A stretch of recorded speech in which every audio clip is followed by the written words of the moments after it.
This podcast is rated S for spoilers. Listener discretion is advised. Don't forget to view our spoiler-free companion video on our Half Past Podcast channel on YouTube.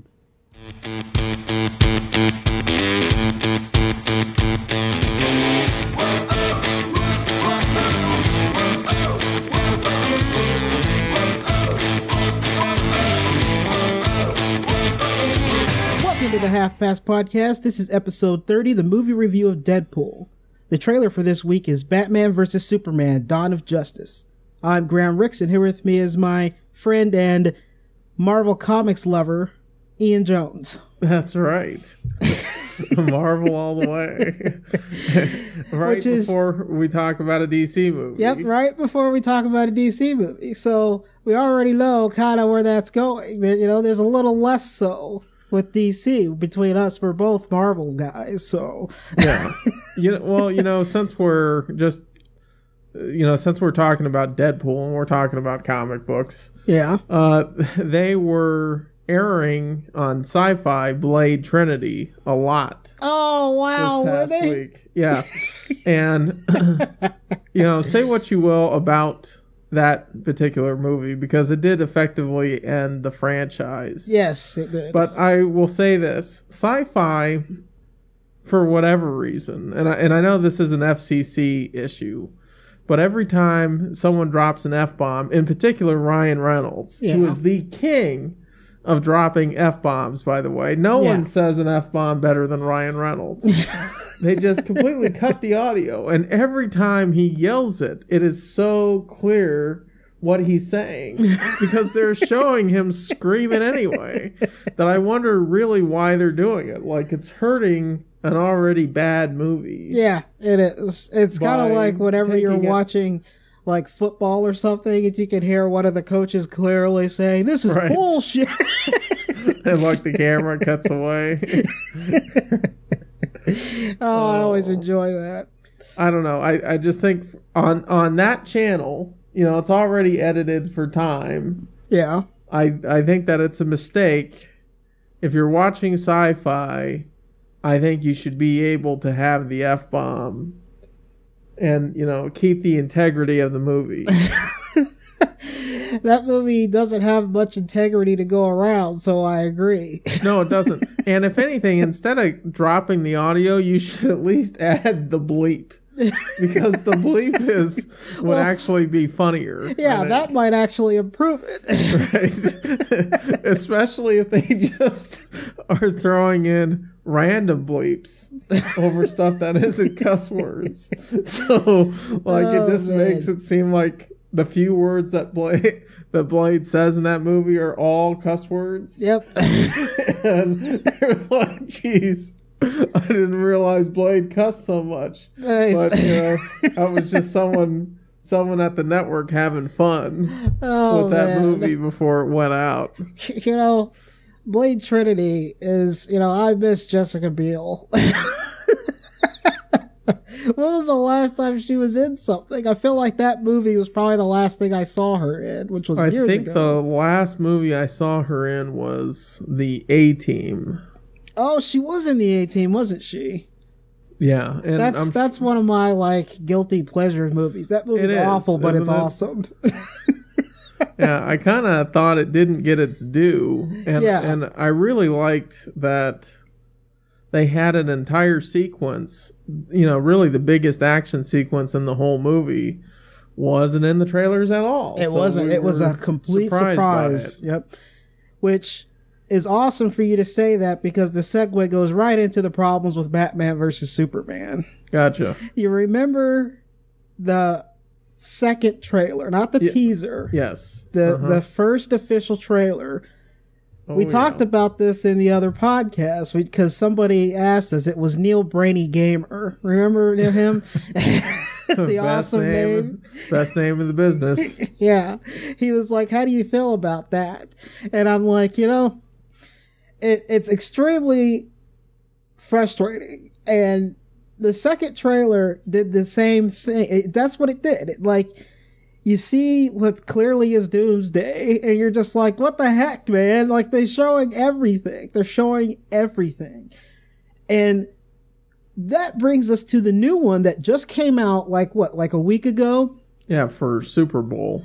Yeah, for the Super Bowl. And it was absolutely awesome. It made the movie look really freaking good. And you know what? It doesn't give anything away. It just shows you awesome scenes and you're hooked. Like, it ramps you up for the movie. Like, I really want to see the movie now. I want to see the movie now after seeing that trailer more than any other trailer they've shown. And it's like, why'd they have that second trailer? That first official one? Why did they have that one? It's so weird. This one was so much better and it doesn't give anything away. And like, you get to see Batman taking people out. You get to see Lex Luthor being a little less quirky and a little more serious occasionally. And it's just like, it's awesome. And the trailer is just great, man. I'm excited about watching it now, man. Yeah, I think this really, I would even argue that the second trailer was pretty good until they blew the whole Doomsday thing. Yes. And they could have just cut out the last 20 seconds or so and been just fine. But after seeing Batman fight, I mean, that's very much an Arkham Knights version of Batman, which I think is really cool. So that's the video games that they do. Yep. And these days. Yep, and those are all great video games, and it definitely gives that type of fighting style to Batman, and it's just awesome. And I love the way towards the end of the trailer when Batman stops Superman's punch, and there's that look on Superman's face, and I'm like, that's awesome. Right. That's freaking awesome. And that's like how it ends, and you're like, oh, that's just exciting. I really can't wait for this movie, man. I'll tell you the other thing too is it isn't the whole thing Batman versus Superman to me seemed a little forced. Yeah. But after seeing this trailer, Bruce Wayne has a real specific line in it, which I think says everything about Batman. It's a total Batman type thing to say about. I think I know what line you're saying. Yeah, go ahead. The 1%. Yep. If there's even a 1% chance he might turn against them, he has to take it as an absolute certainty. Yes. And that's the kind of thing that made Batman start keeping kryptonite around. Yep. That is exactly dead on. I totally agree with you with that line. That line is very specific to Batman and how he is, and that really seals the deal for me too. Like, this trailer is so good, and I hope the movie is as good as the trailer shows it to be. Yeah. Well, we'll find out soon enough. I mean, we're starting to get into some good movies. Yeah, we are. So I can't wait. Got anything else for this trailer? No, I think I'm good on this trailer. Other than we got a look at, for this movie, Hardcore Henry.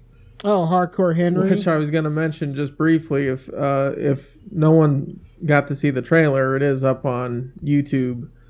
And it's the entire movie is done in the first-person shooter style. Yeah. Mm-hmm. Which I think is just it's something totally different. The movie Doom tried it for one scene. Yes. At the very end of the movie. Yep. And it was cool how they did it because they saved it for the very end. Yeah, they did. It was a bit of a little plot point in an otherwise pretty dim movie. I mean, that's kind of one of those guilty pleasure type things too. Yeah, that you don't want to admit you like because it's relatively straightforward. So anyway, check out Hardcore Henry. Yep. Everybody do that one. All right, man. So let's go ahead and get to let's take a break and then we'll get into Deadpool here.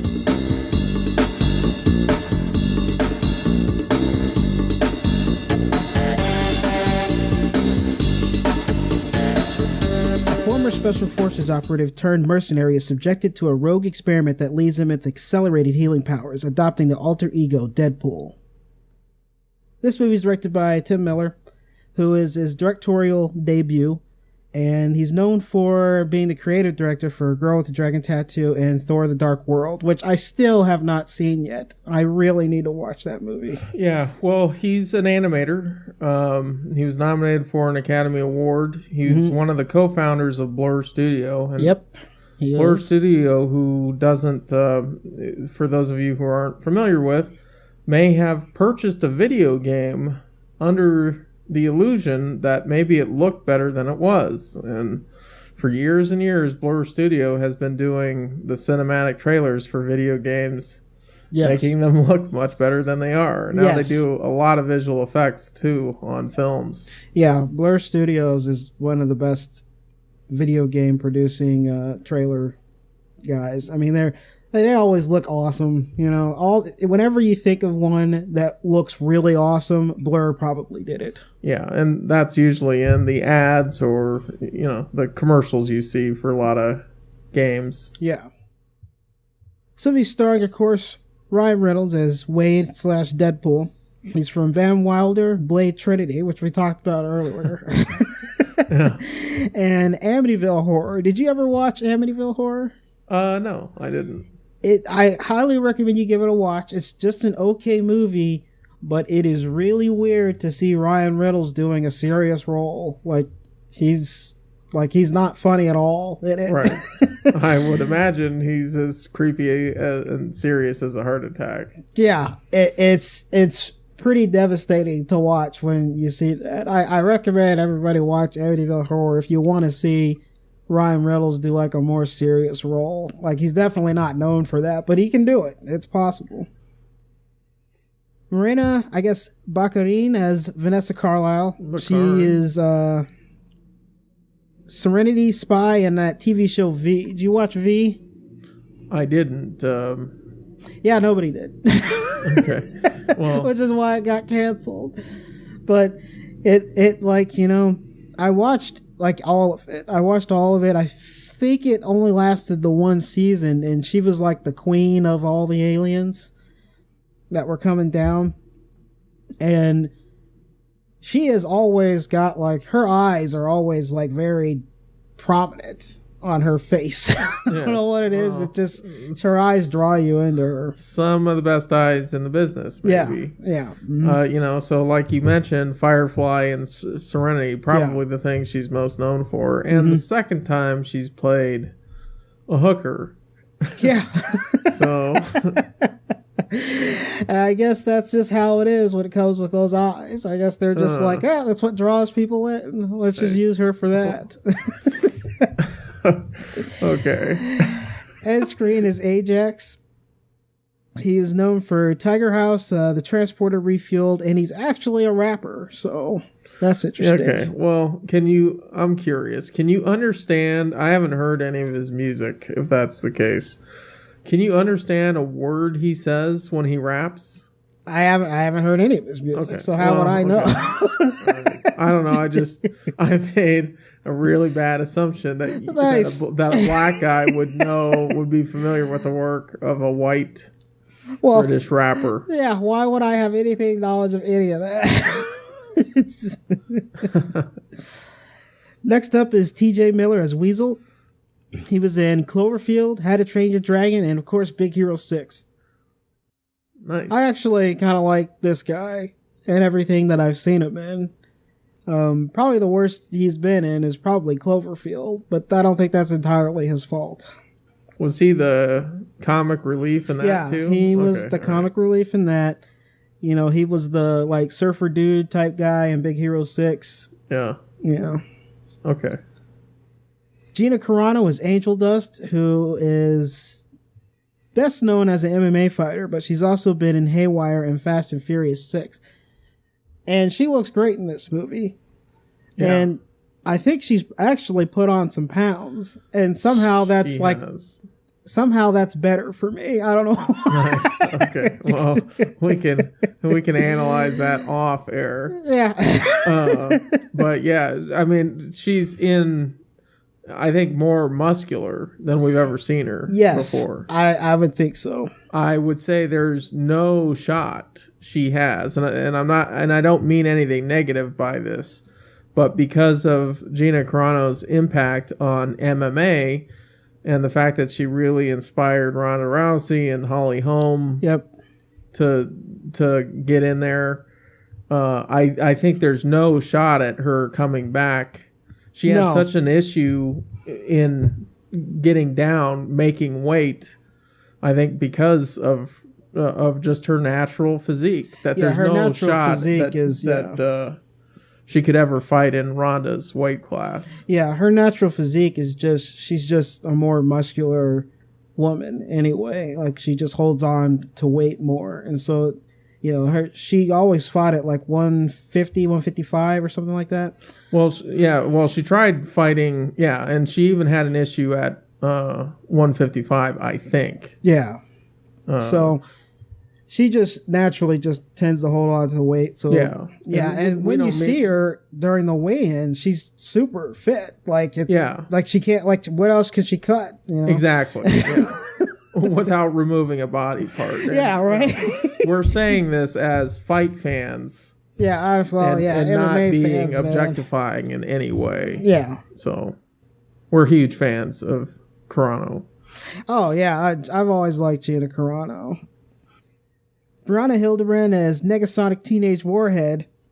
The only thing that she's known for apparently is Annie Undocumented, which is a web series that I have not seen, but that's what she's known for the most. It's such a Deadpool move to go with a mutant that no one would have the rights to. Yep. And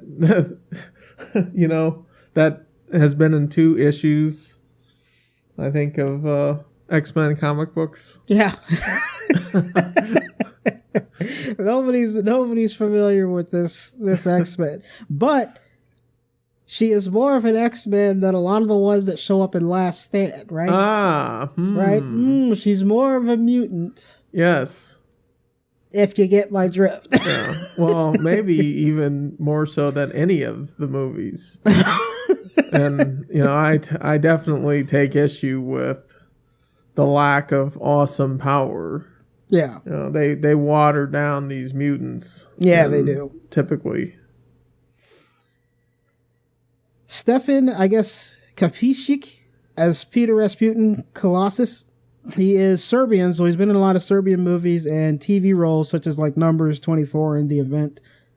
And it's good to hear the Russian accent on Colossus. Someone finally got it right. Yeah, somebody finally got it right. How about Fox actually getting an X-Men movie right? Well, the thing that's funny about that is they kept going to the other guy, and he rejected the role. Like, he chose to not do it for this movie. So that's what's interesting. So they actually went to him.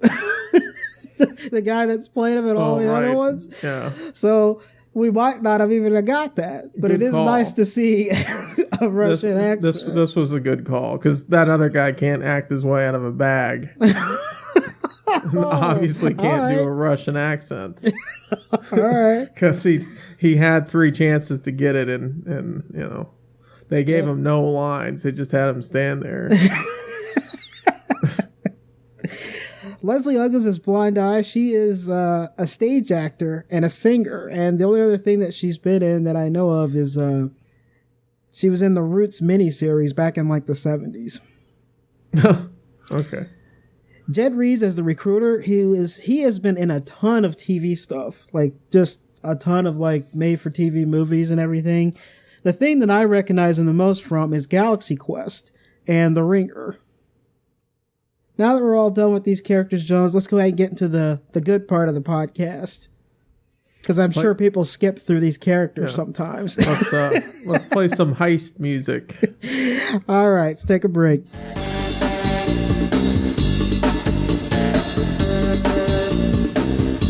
All right, Jones, now we're back for our break here. Let's go ahead and get into the quirks and likes section.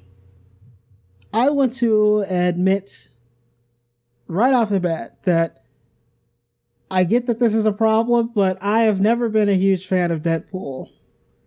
And so a lot of the stuff that's in this movie is very Deadpool. And I'm just like, I'm not really huge on him as a character.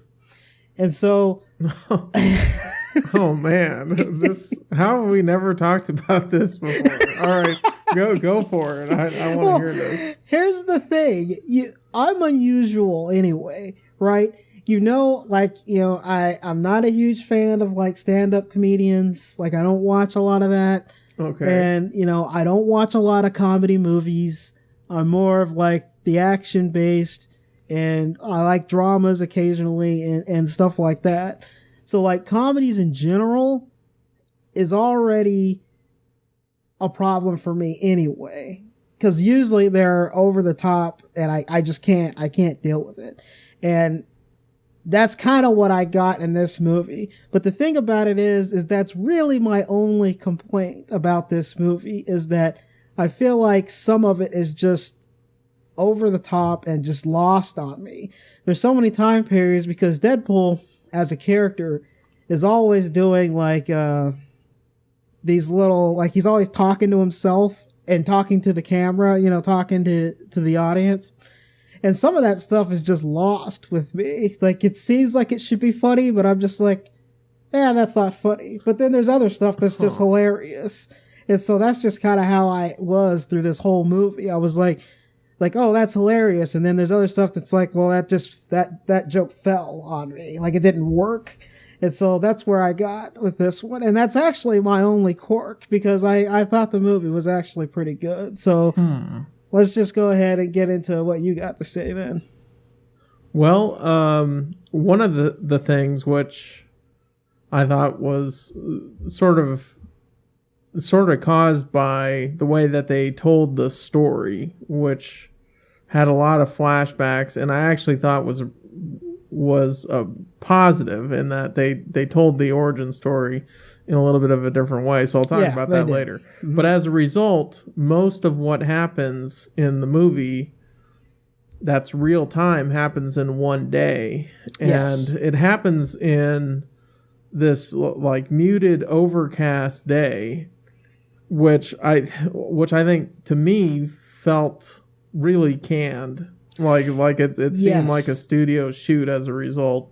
Yes, I agree with you 100% on that. There's something about this movie and that day, because when you go back, there's more lighting and there's other things happening. Correct. Yes. But that day you're right, it's very muted, and it looks like they shot it all in one day, and then that was it. Right. And so it's really uninteresting to look at least that time period. Yes, and I think they kind of explain that it is supposed to be around Christmas or the New Year or whatever, which doesn't show. Which doesn't show, other than everything's really gray, which I think makes the red suit seem like it's a different color, because it does. Yeah, because he isn't out in like the sunlight. Yeah. And so that was actually a huge issue I had, was actually with, the lighting direction. Yeah, I agree with you. The lighting direction is a problem. And that wasn't a consistent issue, which you just mentioned. There are other scenes, where it's raining, where they're in different bars and stuff. I think it is a darker movie anyway. Yeah. That's a little tricky with, having a guy in a red suit, as opposed to something like Hellboy, where I think they color time that for more of an amber anyway, and I thought it worked a lot better. Well, that's superior directing and cinematography. Okay, anyway. Yeah. Well, that's fair on both accounts. Yeah. I'm gonna take some heat for this.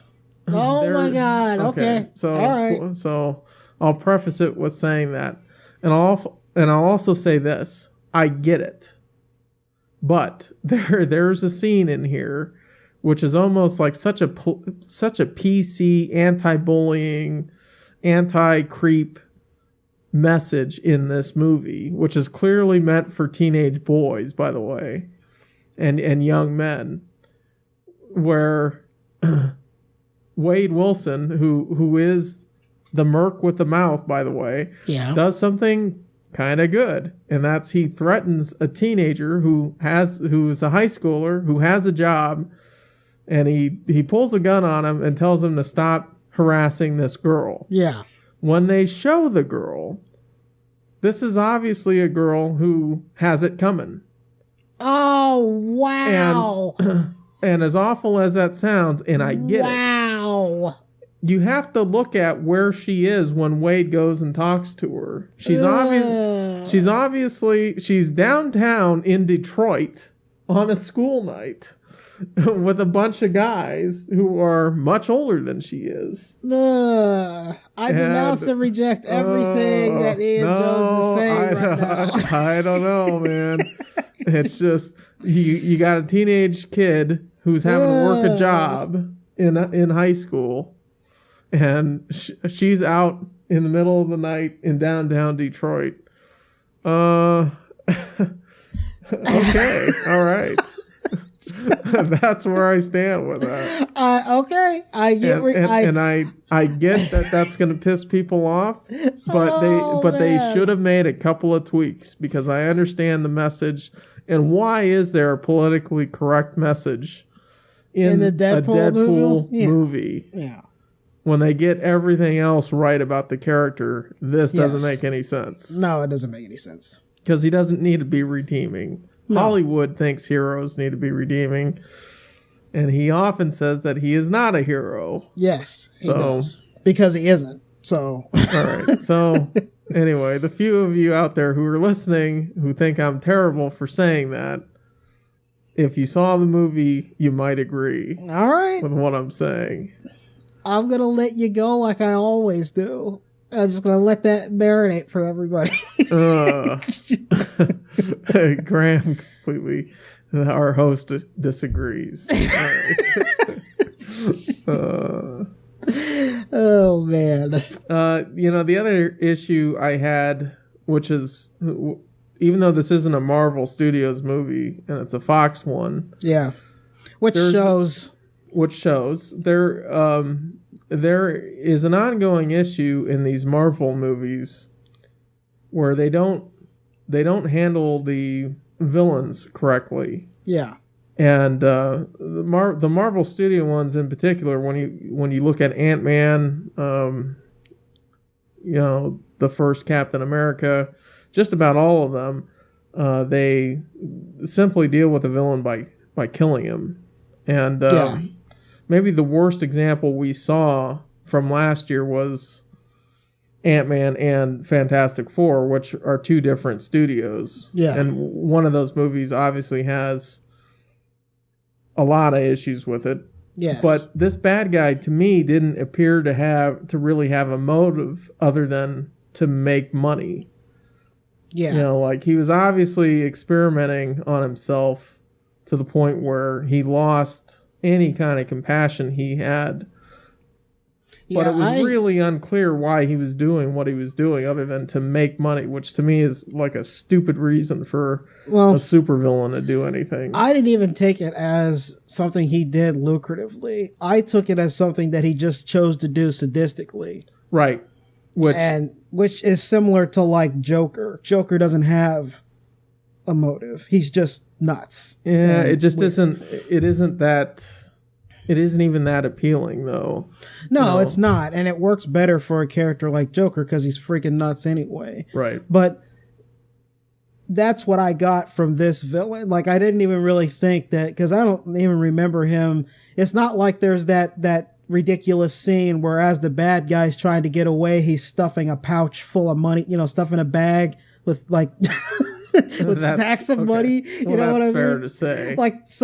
I don't think lucratively I don't think that was a part of it at all. Like, I didn't even see any hint of that. Well, the only thing I knew is he's clearly sadistic. Yes. And the fact that he's a character that can't feel pain makes him even more sadistic. And that's just how I viewed him as, is he's the quote that I always say, he wants to watch the world burn. And that's what it seems like. That's where his character's at, as opposed to trying to make money. At least that's how I looked at it. Without even being that clever about it. No, without even being that clever. There is one scene in particular where, he takes a briefcase from them and drops off a shipment of mutants. Yeah. And it's just like, we've had a disruption to our supply chain. And it's just like, that's that's a really 90s James Bond villain kind of thing to do, which maybe is okay for Deadpool. I guess the other issue I would have is that his lines are really difficult. There are times he starts talking and, I was sitting in the theater wondering what he was saying and trying to figure it out based on what Ryan Reynolds said back to him. Because that's how bad his accent gets sometimes. Yeah, all right.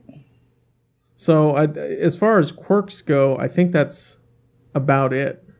All right. So let's go ahead and get into the likes. So I am, regardless of what I just said about my quirks, how I'm not a fan of Deadpool, if I take my personal opinion out of the movie, this movie is very Deadpool. It is one of the most accurate representations of a comic book character I've seen in a movie. I mean, it's like dead on. I had a roommate back in college who was a huge fan of Deadpool, and which is the only reason why I even know about Deadpool, because he had a ton of his comic books and I read some of them. And he's like exactly like this. This is Deadpool. Yes. It's extremely violent. He's always breaking the fourth wall, and they have that kind of stuff in there. And I really enjoy that they even took that to the next level in video, because you're always seeing him in comic book form. It's really cool to see him do things like, say, excuse me, and move the camera to the side. Or he'll say, you guys don't need to see this. And then he'll move the camera away and you just see the crowd's reaction. And stuff like that is something that's just very Deadpool. And that's what really sells this movie. Yeah. And I will say I was trying to think of a better comic book adaptation of a character, and I'm struggling to find one. Yeah, of all the years of having these movies. Yeah, it is probably the most accurate representation of a comic book character I've seen, because these studios tend to kind of spin them in a way. Even Marvel does this too. I mean, they spin them kind of in a way where it's a little different. I mean, they're usually pretty accurate with their characters, but they do spin them a little bit to make it a little bit more noticeable for a wider audience, which is perfectly fine because they get it damn close. But this one is just it's it doesn't care. It does what it wants to do. This is Deadpool, and deal with it. And it shoves it in your face. And that's exactly how Deadpool is. And so it makes it great. Just all the breaking the fourth wall stuff is so great. I love that he acknowledges the fact that he's he needs to have his good looks because Ryan Reynolds, he didn't get on for his superior acting. That's not, stuff like right. That. All the Hugh Jackman references. And I mean, I love how they did the credits at the beginning of the movie where they didn't even use names. It's it's Deadpool all 100%. I'll have to get a hold of my old college roommate and ask him how he felt about the freaking movie, because it was pure Deadpool. And I thought that because of all that, I thought the movie was pretty funny. There was a lot of scenes that are just funny, especially all the breaking the fourth wall scenes. The other thing that I thought that this movie was really good about that kind of sold me on it a little bit was the way they did the when they're on the highway, that all the action scenes there are just freaking cool. How they conveyed everything with the slow motion and all that was just really cool. And you really and because the movie kind of starts out that way, you really get an opinion of how Deadpool is right off the bat. And they don't pull any punches, and it's exactly how it should be. And that's just, how it is. I mean, it is a Deadpool movie. This is not a movie about Deadpool. No, it's Deadpool, and that's all that matters. And that's my likes for this one. Okay, so, well, I really enjoyed this too, and there were a few things in particular. You of course mentioned the fourth wall, which Deadpool is famous for breaking. Yes. What I really liked, there was one subtle thing I liked, and that was when he first escapes and he's following his girlfriend home, and there's a little key into who his character is when he starts hearing voices, and they don't go into it. No, they don't. Which I thought was really cool because that is so, the multiple personality thing is so Deadpool that it makes sense that could be a future wrinkle in the sequel.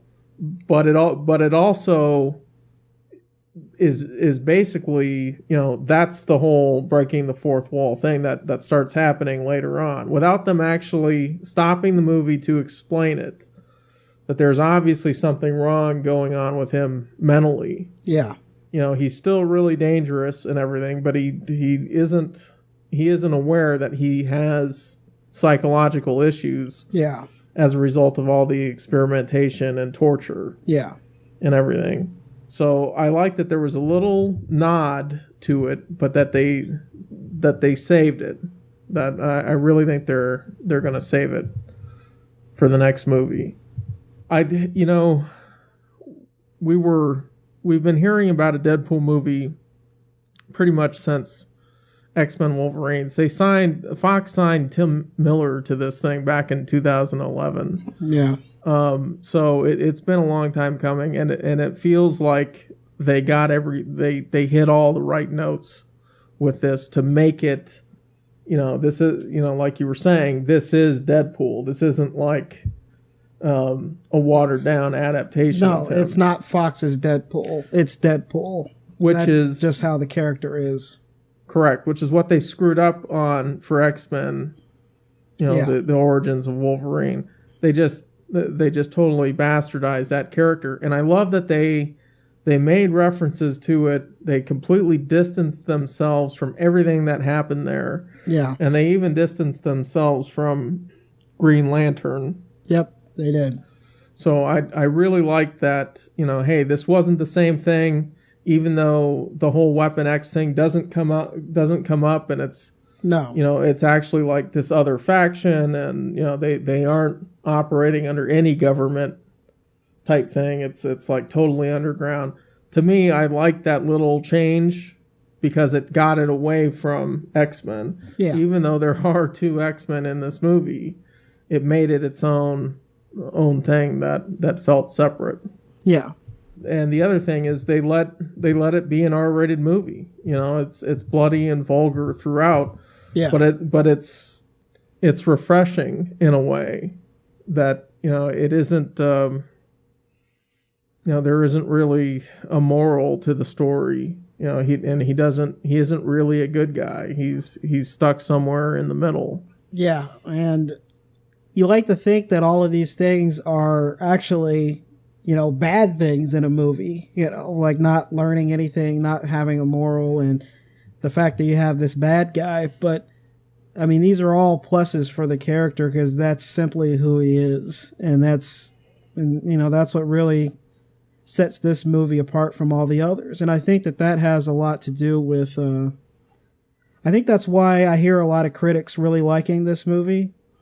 Because it is refreshing, and because it's so different from all other comic book movies, because we've been getting drowned in them lately.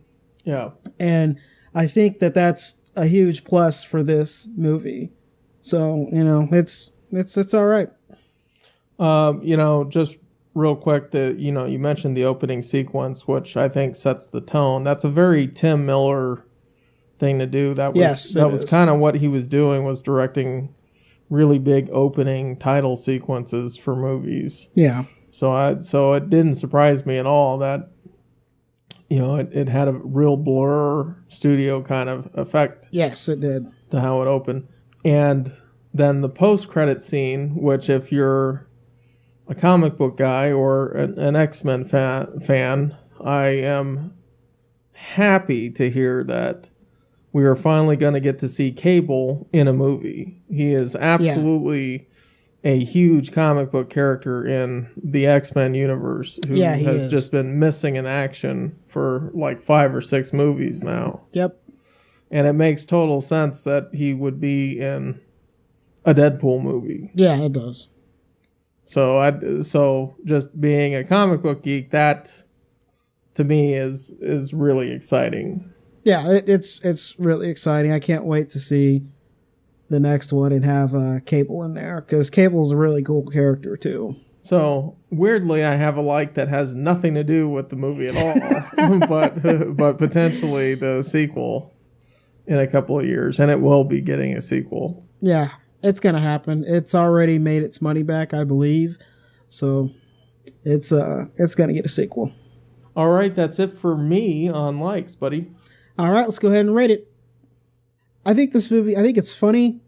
It is extremely vulgar and extremely violent, and that's just how Deadpool is.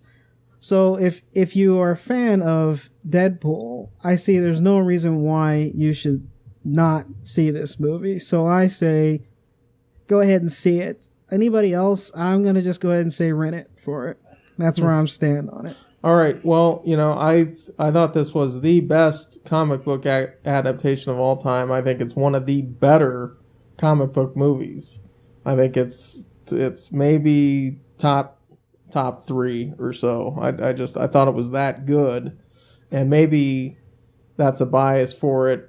I think it hitting is. The right note. So yeah. I'm gonna say see it, buy it. All right, we're both different on that one. I think a lot of my attitude about it has to do with the fact that the character I never was a huge fan of, but they did such a good job conveying him. I can't help but say, if you like it, go ahead and freaking watch it. It's Deadpool. That's what it is. So it's pretty good. I definitely enjoyed the movie. It's nerd porn is what it is. Yeah, it is. Basically what this is. And you know what? Awesome. See it, buy it. All right, so let's go ahead and sign out. If anybody wants to contact us, tell us how we're doing, and our home on the web is halfpasspodcast.com. Like us on Facebook. Rate us on iTunes. We're on Stitcher and Libsyn. And you can always email us at halfpastcast@gmail.com. That's halfpastcast@gmail.com. Let us know you're listening and send us an email. Some other jerk has halfpastpodcast@gmail, so that's why it's halfpastcast. We've never explained that. I would love to reach out to the idiot who has our name. Nice. To get it back. Tweet us at halfpastpodcast. Thank you for listening, and thank you for your support. In a couple of weeks, we're going to go ahead and do that Gods of Egypt movie, which... All right. Not an Egyptian in sight. Just the way I like it. Which is, I don't know, that movie's going to be interesting. It looks god-awful, but... Okay, well, and that's gonna be one of those ones that we really have fun talking about. Because there's going to be a lot of visual effects. There is going to be a lot of visual effects. It looks very visual effects heavy. It looks terrible. Yeah, it looks awful. But we're going to give it a watch and go ahead, and we'll probably just rip that one apart. So, just a shout out to our former coworker. Yeah, all right. Kathy, who was like, "Oh, are you gonna check this out?" And I'm like, "Look, I don't think we're gonna get to see Gerard Butler's butt." Kath, sorry. Oh man, that's terrible. I don't know, maybe. This is the Half Past Podcast. I'm Graham Ricks. Jonesy. See you next flick.